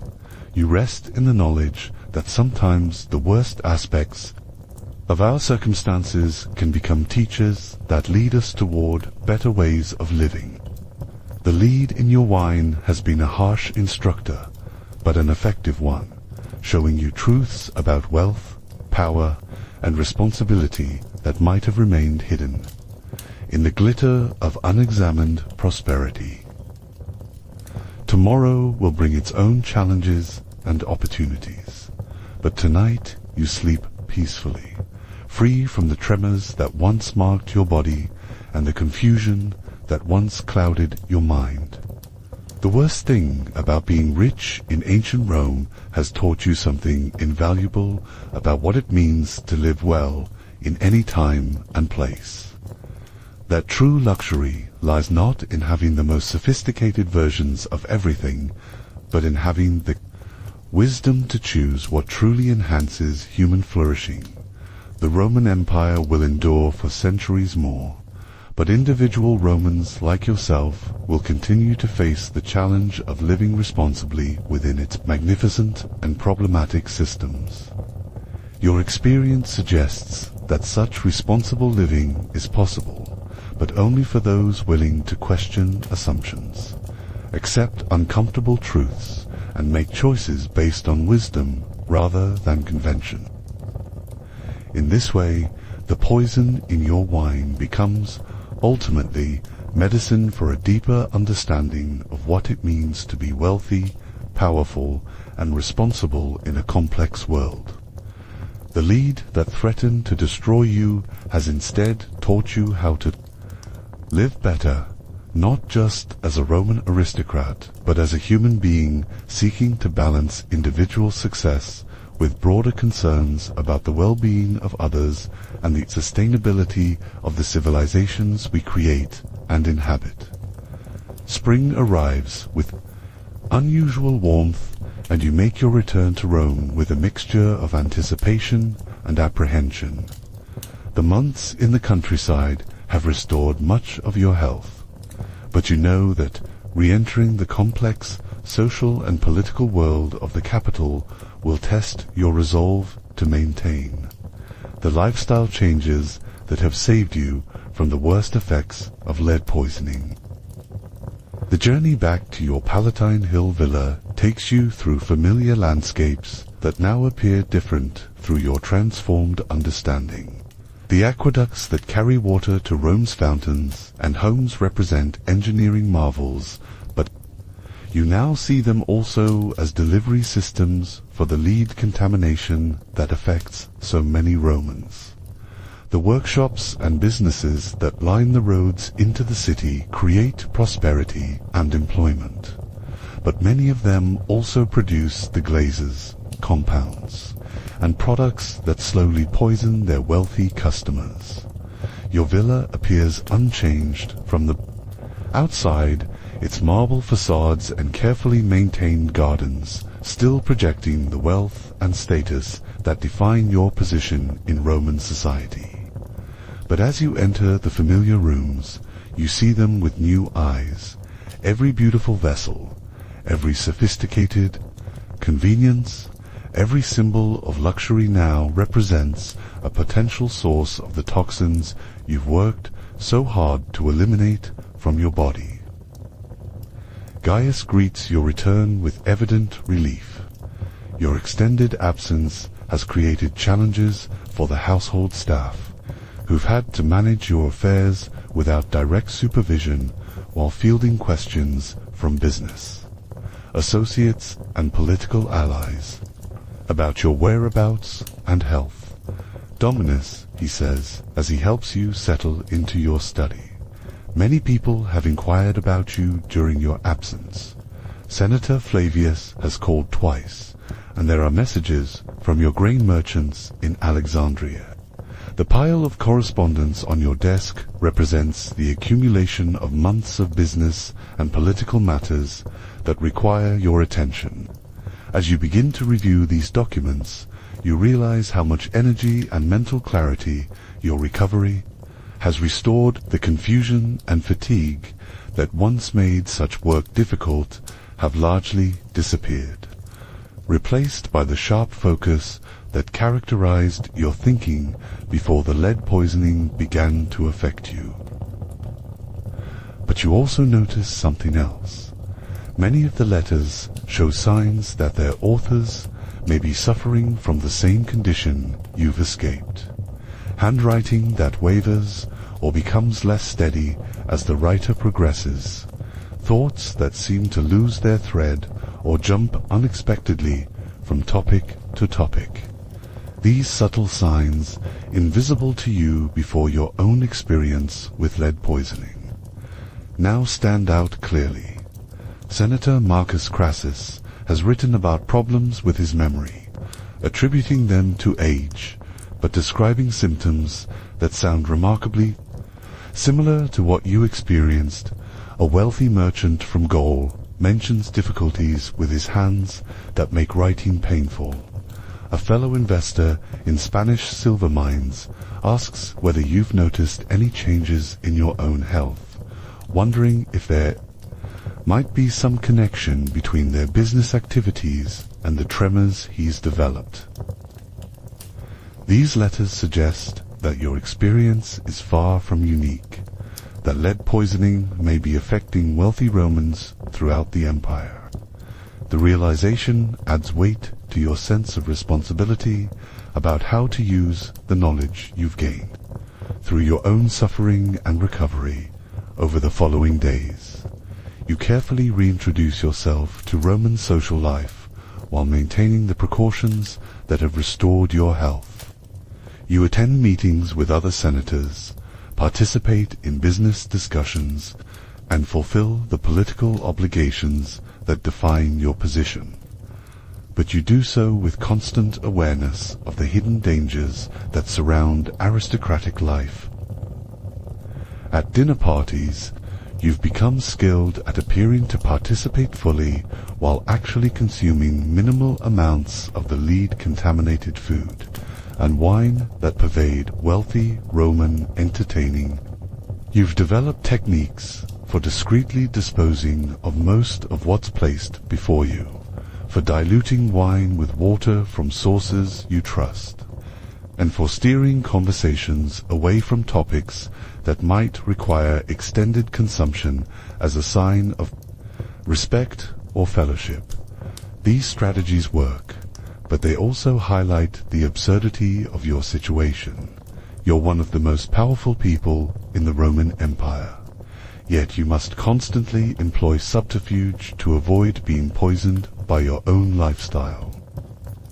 The broader implications of your discoveries become more apparent as you interact with your peers. During a Senate meeting about provincial taxation, you notice that several of your colleagues show clear signs of cognitive impairment that interferes with their ability to engage with complex policy questions. Senator Lucius Brutus, once known for his sharp legal mind, seems to struggle with concepts that should be routine for someone of his experience. Marcus Lepidus, whose family has been involved in Roman politics for generations, occasionally loses track of discussions in ways that suggest serious mental difficulties. These observations force you to confront uncomfortable questions about the governance of the empire itself. If lead poisoning is systematically affecting the mental capabilities of Rome's ruling class, what does that mean for the quality of decisions being made about matters that affect millions of people throughout the empire? The question becomes more urgent when Emperor Antoninus Pius calls for increased military action against Germanic tribes along the Rhine frontier. The strategic discussion that follows reveals alarming gaps in reasoning and analysis among senators. Who should be providing wise counsel about matters of war and peace? You find yourself in the difficult position of possessing knowledge that might be relevant to these discussions, but being unable to share it without revealing your own condition, and the discoveries you've made about lead poisoning. Roman political culture doesn't encourage the kind of open discussion of health issues that might lead to productive examination of the problems affecting the ruling class. Instead, you must watch as important decisions are made by people whose judgment may be compromised by the same toxins that once clouded your own thinking.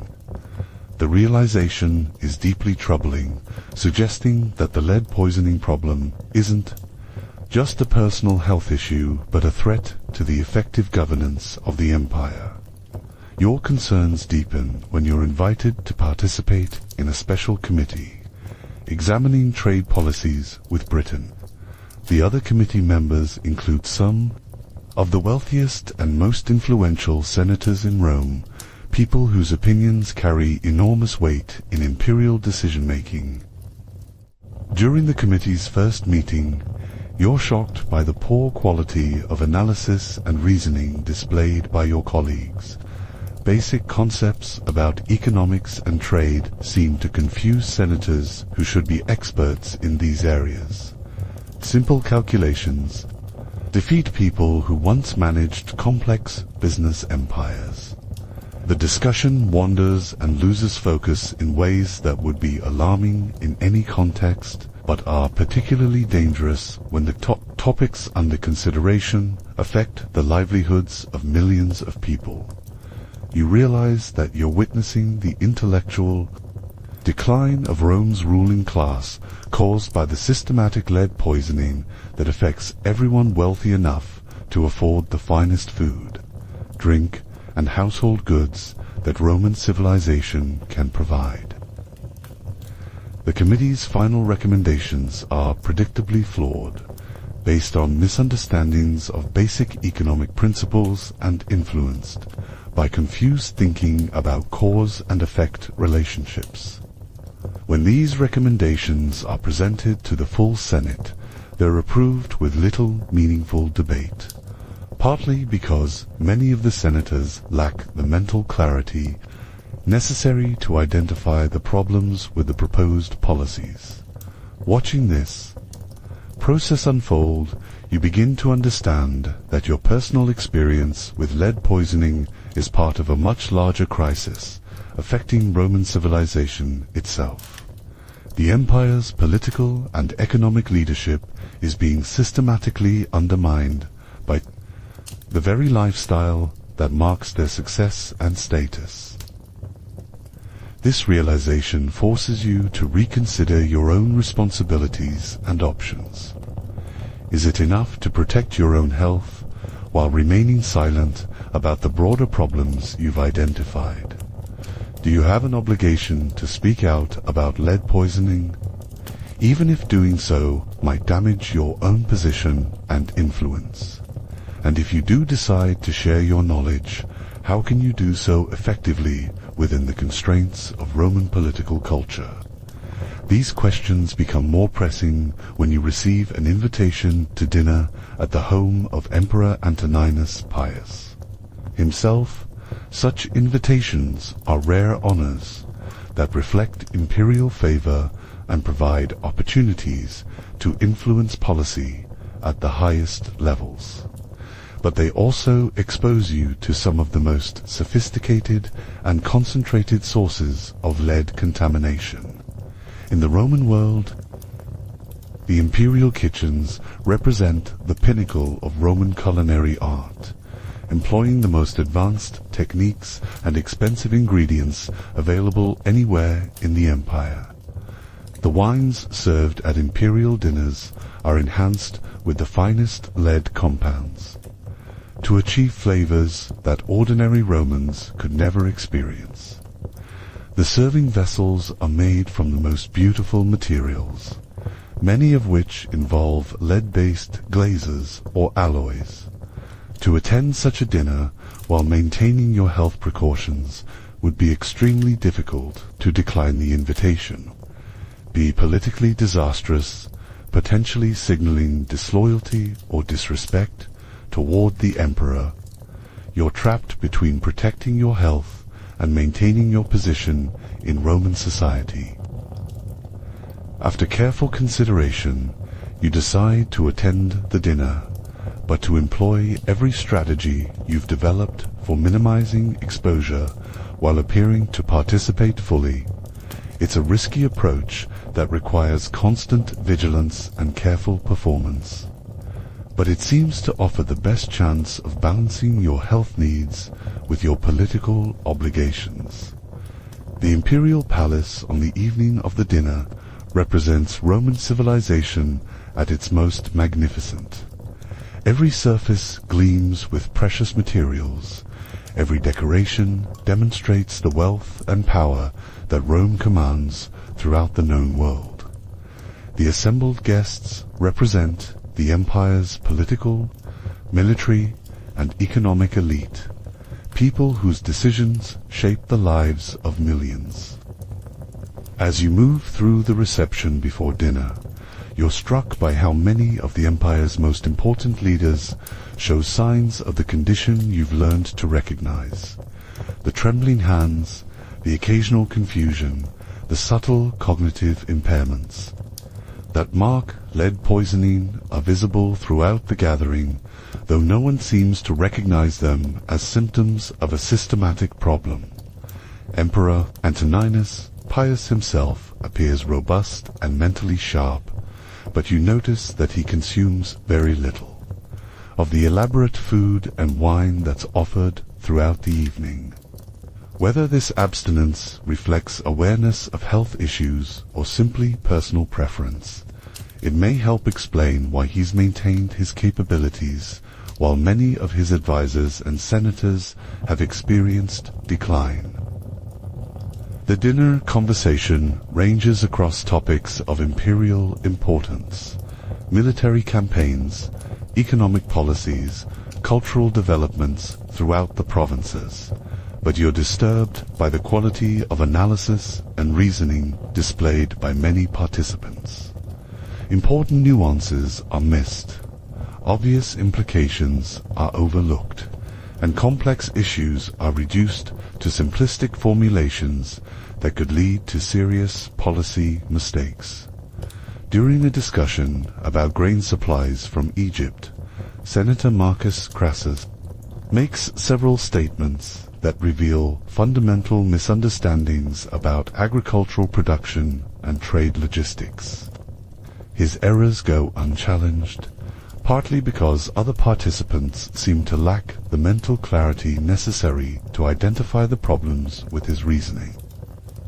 When the conversation turns to military strategy along the Danube frontier, you hear proposals that ignore basic geographical realities and strategic principles that should be obvious to experienced Roman leaders.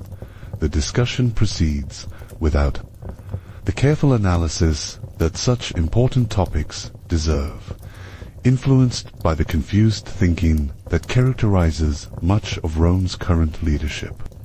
Throughout the evening, you maintain your careful balance between apparent participation and actual consumption, managing to avoid most of the lead-contaminated food and wine while projecting appropriate respect for imperial hospitality. The performance is exhausting, requiring constant attention to maintaining appearances while protecting your health.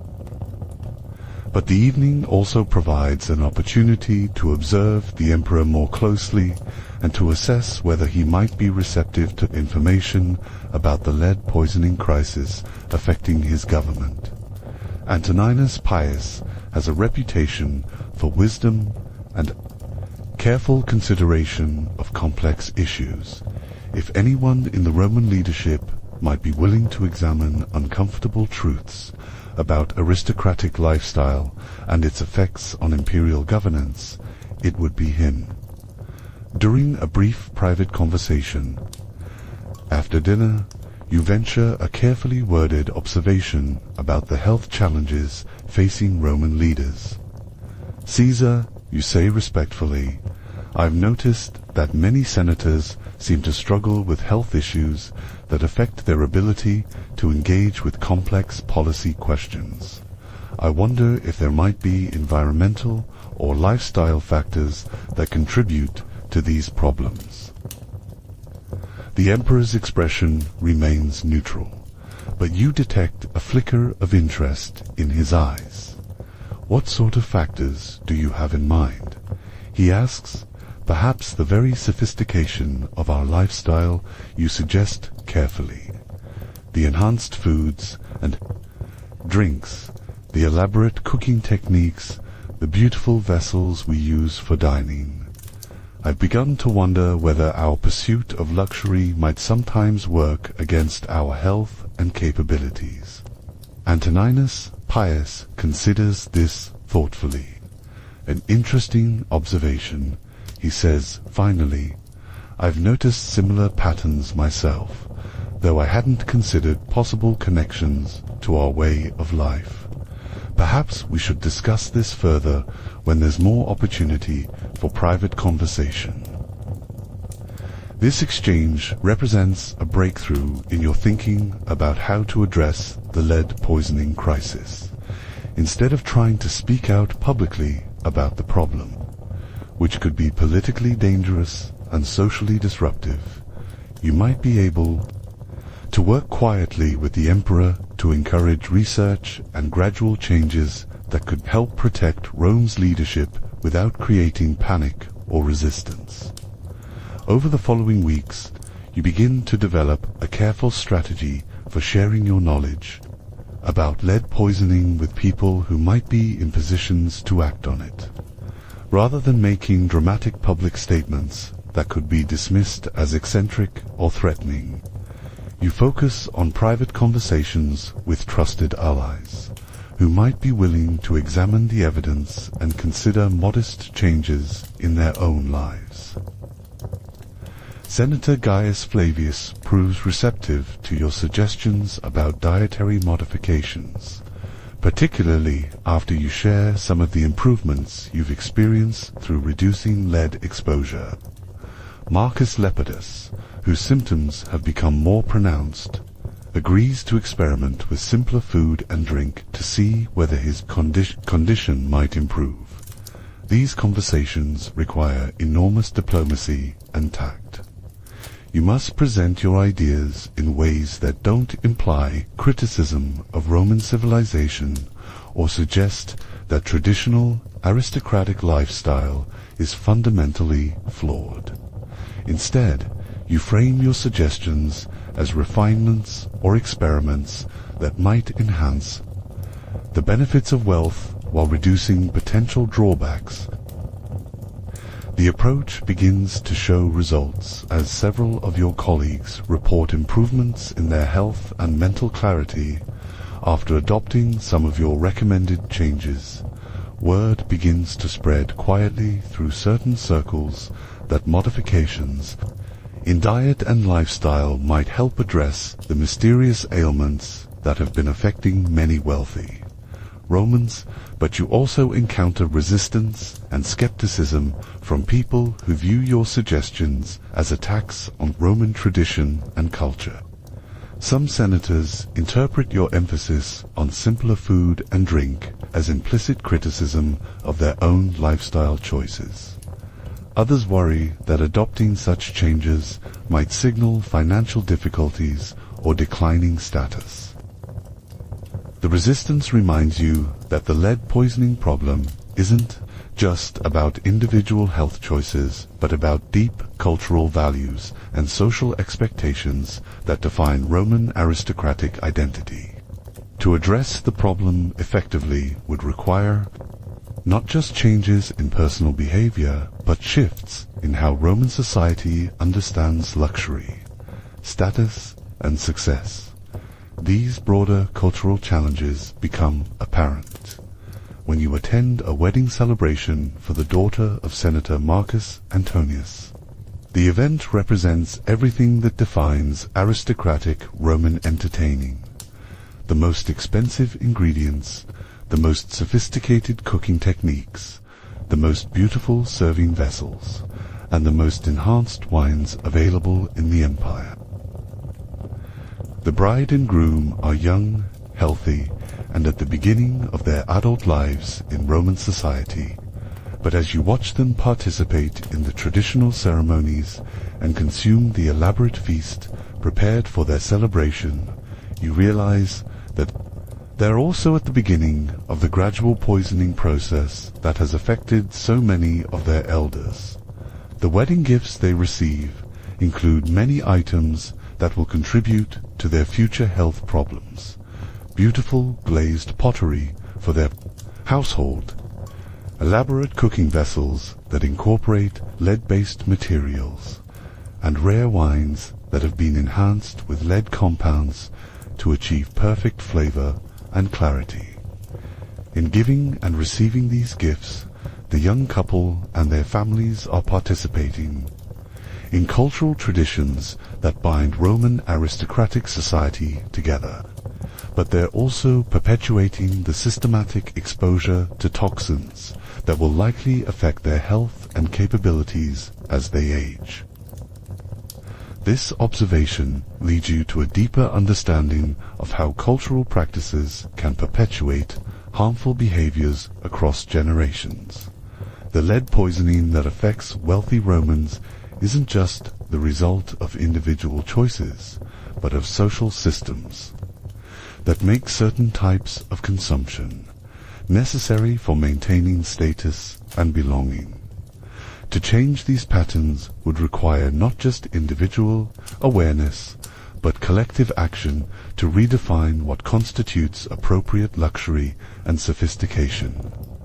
Such changes are possible, but they would need to be introduced gradually and diplomatically to avoid creating the kind of social disruption that could undermine their effectiveness.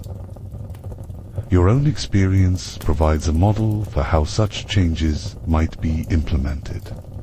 By framing lifestyle modifications as refinements rather than rejections of Roman culture, by emphasizing health benefits rather than criticizing traditional practices, and by working through personal relationships rather than public advocacy, you've begun to influence some of your peers without creating the resistance that more direct approaches might provoke. But the scope of the lead poisoning problem requires broader action than individual influence can provide. The systematic nature of the contamination affecting water supplies, food preparation, wine production, and household goods throughout Roman society suggests that effective solutions would need to address the underlying technologies and practices that create the problem. This realization leads you to begin researching the economic and technical aspects of lead use in Roman society. You discover that lead-based technologies have become integral to many industries and services that wealthy Romans depend on. Changing these technologies would require significant investments in alternative approaches and might face resistance from businesses that profit from current practices. Your own investments, as you discovered earlier, include substantial holdings in lead industries. Addressing the lead poisoning problem effectively might require you to accept financial losses from changes in these businesses. The personal cost of advocating for change adds another layer of complexity to your decision-making about how to use your knowledge. Despite these challenges, you begin to see opportunities for gradual change that might reduce lead exposure without completely disrupting Roman society and economy. Alternative materials and techniques exist for most applications where lead is currently used, though they are often more expensive or technically demanding. Clay pipes could replace lead pipes in water distribution systems, though they would require more maintenance and might be less durable. Unglazed pottery could be used for food preparation and storage, though it would lack the beauty and prestige of current glazed ceramics. Natural sweeteners could replace lead compounds in wine production, though they would create different flavors that might require time for consumers to appreciate. The key to successful change would be presenting these alternatives not as inferior substitutes, but as improvements that offer new benefits while maintaining the luxury and sophistication that wealthy Romans expect from their lifestyle. You begin to explore partnerships with craftsmen and producers who might be willing to develop and market such alternatives. The initial conversations are encouraging, revealing that many skilled workers have knowledge of traditional techniques that don't involve lead but have been displaced by more modern methods that prioritize efficiency or specific aesthetic effects over health considerations. A pottery workshop near Rome has preserved knowledge of glazing techniques that create beautiful effects without lead-based compounds. A vineyard in Gaul produces wines sweetened only with honey and grape concentrates, avoiding the lead additives that most producers now use. A water engineer proposes clay pipe systems that could provide reliable water delivery while eliminating lead contamination. These conversations suggest that technical solutions to the lead poisoning problem are available, but implementing them would require creating demand from wealthy consumers who are currently satisfied with existing products and practices. Your growing network of allies among the Senate provides a potential market for such alternatives. As more colleagues experience improvements in their health through reducing lead exposure, they become interested in finding ways to maintain these benefits while fulfilling their social obligations. Senator Gaius Flavius commissions a complete water system renovation for his villa, replacing lead pipes with carefully designed clay alternatives. Marcus Lepidus begins purchasing wine only from producers who avoid lead-based enhancement techniques. Several other senators quietly modify their household practices to reduce their family's exposure to lead contamination. These individual changes create demand that encourages producers to develop and refine alternatives to lead-based technologies. A small but growing market emerges for luxury goods that provide aristocratic status without health risks. But you also recognize that broader change will require more than individual consumer choices. The lead poisoning problem affects Roman society at multiple levels, from public water systems to commercial food production to industrial processes that create the materials used. Throughout the empire, addressing these broader issues effectively would require policy changes and regulatory approaches that go beyond what individual consumers or even small groups of senators can accomplish through their personal choices.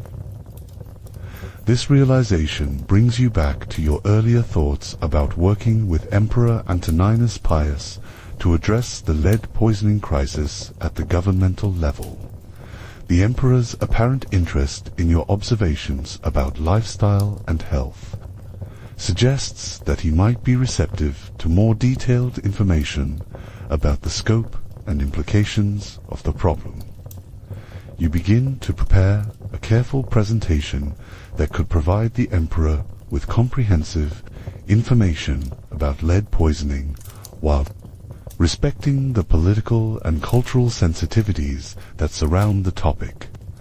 The document you develop outlines the health effects of lead exposure, identifies the main sources of contamination in aristocratic lifestyle, and proposes gradual solutions that could protect Roman leadership without disrupting the social and economic systems they depend on. The proposal emphasizes practical benefits rather than abstract health theories.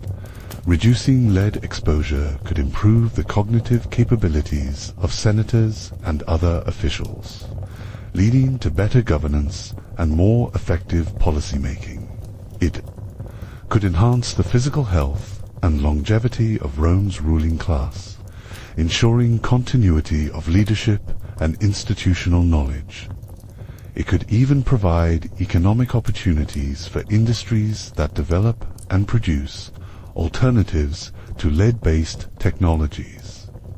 By framing the lead poisoning problem as a threat to imperial effectiveness rather than just a personal health issue, you hope to capture the emperor's attention and motivate action at a level that could create meaningful change throughout Roman society. The document also addresses potential objections and resistance that might arise from various groups affected by changes in lead-related practices. Producers of lead-based goods could be supported in transitioning to alternative technologies. Consumers could be educated about the benefits of new approaches to luxury and refinement. Cultural traditions could be preserved, while modifying the specific techniques and materials that create health risks. After weeks of careful preparation, you request a private audience with Emperor Antoninus Pius to discuss what you describe. As matters of imperial health and governance, the emperor's response is prompt and positive, suggesting that your earlier conversation piqued his interest in the topics you want to explore. The meeting takes place in the emperor's private study, a room that reflects his reputation for scholarship and careful attention to the details of governance. Maps, documents, and scrolls cover every surface, creating an atmosphere of serious intellectual engagement with the challenges of ruling an empire. Marcus Aurelius. Severus, the emperor says you're announced. I've been curious about this conversation since you requested it. You mentioned matters of health and governance. You present your analysis carefully, beginning with observations about the declining capabilities of some senators and other officials, then moving to the evidence for lead poisoning as a systematic problem affecting Rome's ruling class. You share your own experience with the condition and recovery, providing concrete examples of how lead exposure affects mental and physical capabilities. The emperor listens intently, asking occasional questions that demonstrate his understanding of the implications. When you finish your presentation, he sits quietly for several minutes, considering what you've told him. This is deeply troubling, he says finally. If what you're telling me is accurate, it suggests that the empire's leadership is being systematically undermined by our own lifestyle and technologies. Yes, Caesar, you reply, but the problem can be addressed through careful changes that preserve the benefits of Roman civilization while eliminating the health risks that threaten its effectiveness. You present your proposals for alternative technologies and gradual policy changes that could reduce lead exposure throughout Roman society. The emperor examines these suggestions with the same careful attention he gives to other matters of imperial policy. The changes you're proposing would affect many aspects of Roman life and economy, he observes. They would need to be implemented carefully to avoid creating disruption or resistance. Indeed, Caesar, but the current trajectory threatens far greater disruption if Rome's leadership continues to decline in capability and effectiveness. After further discussion, Emperor Antoninus Pius agrees to authorize a discreet investigation of the lead poisoning problem and its potential solutions. A small group of trusted advisors will examine the evidence, consult with medical experts and technical specialists, and develop recommendations for addressing the issue. The investigation that follows confirms your analysis in devastating detail. Samples of water from aristocratic homes show high levels of lead contamination from pipe systems. Analysis of food and wine consumed by wealthy Romans reveals systematic contamination from cooking and storage techniques. Medical examination of volunteers from the senatorial class identifies widespread symptoms of lead poisoning. Most alarmingly, cognitive testing reveals significant impairments among many of Rome's most important leaders. Senators who once demonstrated sharp analytical thinking now struggle with basic reasoning tasks. Military commanders show difficulties with strategic planning that could affect the empire's security. Economic advisors display confusion about fundamental concepts that should be routine for people in their positions. The investigation's findings paint a picture of an empire whose leadership is being systematically disabled by the very lifestyle that marks their status and success.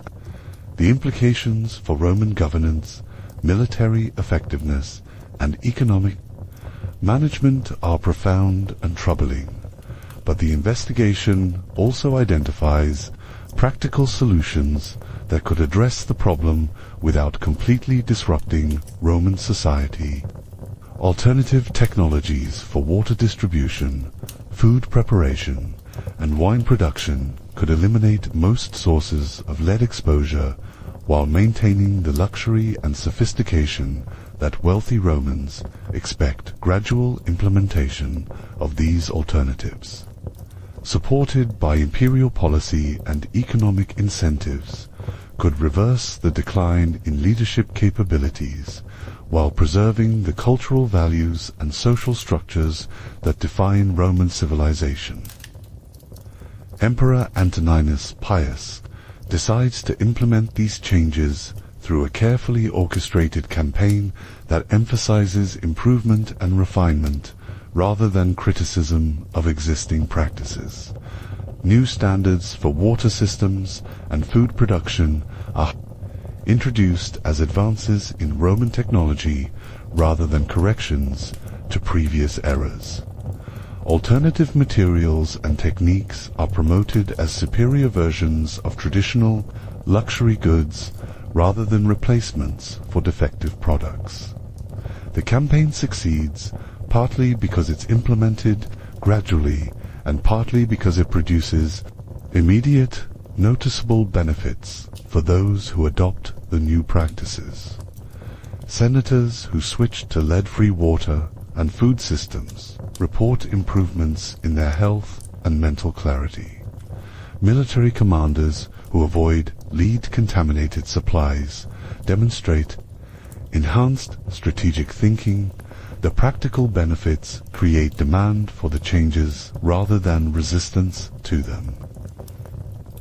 Your role in initiating these changes remains largely private, though Emperor Antoninus Pius ensures that your contributions are recognized and rewarded through increased responsibilities and honors that reflect your service to the empire.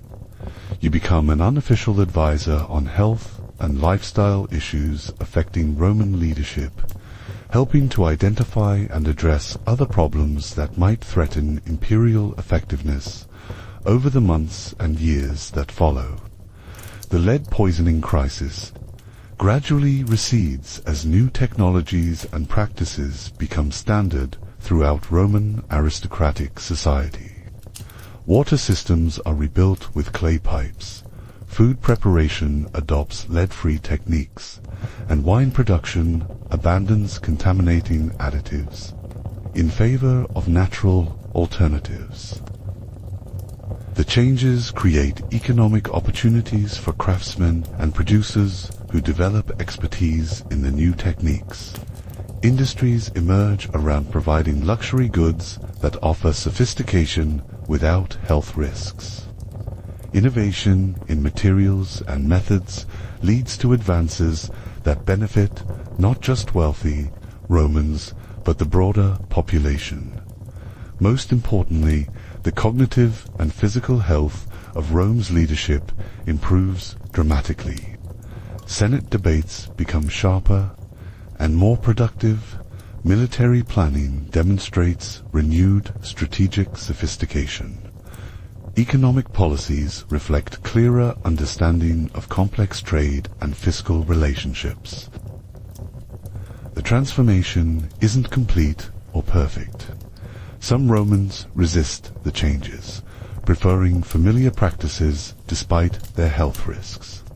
Some producers continue to use lead-based techniques, either from ignorance or from desire to reduce costs. And some health problems affecting Roman leadership stem from causes other than lead poisoning and require different solutions. But the overall improvement in the capabilities of Rome's ruling class is substantial and noticeable. The empire begins to function more effectively as its leaders regain the mental clarity and physical energy that lead poisoning had gradually stolen from them. Your personal journey from victim to advocate to advisor has transformed not just your own life, but the trajectory of Roman civilization itself. The lead that once poisoned your wine has become, through painful experience and careful action, a catalyst for positive change that extends far beyond your individual circumstances. As you reflect on this transformation, you realize that the worst thing about being rich in ancient Rome wasn't just the lead poisoning that accompanied wealth and status. It was the broader challenge of recognizing how cultural practices and technological choices can create systematic problems that affect entire societies, and then finding ways to address those problems without destroying the valuable aspects of the civilization that created them. The lead in your wine taught you something profound about the nature of progress and wisdom. That true advancement lies not in the uncritical pursuit of luxury and sophistication, but in the careful evaluation of whether our achievements actually enhance human flourishing or merely create new forms of suffering disguised as success. The Roman Empire will continue to evolve, facing new challenges and opportunities as all civilizations do. But your experience suggests that it's possible for individuals to recognize problems that others might miss, to find solutions that others might not consider, and to create positive change even within complex and resistant social systems. The worst thing about being rich in ancient Rome became, through understanding and action, one of the best things, an opportunity to contribute to the health and effectiveness of a civilization that, for all its flaws, represents humanity's greatest achievements in law, governance, engineering, and culture. As you settle into sleep in your villa, free from the tremors that once marked your condition and surrounded by the luxury that no longer threatens your health, you rest in the knowledge that sometimes individual suffering can become the foundation for collective wisdom and improvement. The lead pipes that once poisoned you have been replaced. The enhanced wine that once clouded your thinking has been abandoned for purer alternatives. The beautiful but toxic pottery that once graced your table has given way to ceramics that offer beauty without danger. But more than these physical changes, your experience has transformed your understanding of what it means to live well in a complex world. True luxury lies not in having the most sophisticated versions of everything, but in having the wisdom to distinguish between what enhances life and what ultimately undermines it. The Roman Empire will endure because its leaders now possess the clarity of thought and vigor of body necessary to make the decisions that such durability requires. And you have the satisfaction of knowing that your personal struggle with the hidden costs of wealth has contributed to this broader preservation and improvement of human civilization. In this way, the worst thing about being rich in ancient Rome became a gift not just to yourself, but to future generations, who will inherit a world slightly wiser about the relationship between prosperity and well-being, between tradition and wisdom, between individual success and collective responsibility. The crystalline deposits of lead that once accumulated in your body have been cleared away, but the insights they provided will remain forever. And sometimes, in the quiet moments before sleep, you reflect on how grateful you are that even the most painful experiences can become, through understanding and action, sources of wisdom that extend far beyond the individual life that first encountered them. Tomorrow will bring new challenges and opportunities, but tonight you rest peacefully, knowing that you have used your privileges and advantages not just for personal benefit, but for the greater good of the civilization you serve. The worst thing about being rich in ancient Rome has taught you the best thing about being human, that we have the capacity to learn from our mistakes, to change course when we recognize we're on the wrong path, and to create positive change. Even in the face of enormous cultural and institutional resistance, the lead in your wine has been transformed, through suffering and wisdom, into something far more valuable: knowledge about how to live responsibly in a world where individual choices can have consequences that extend far beyond the immediate experience of those who make them.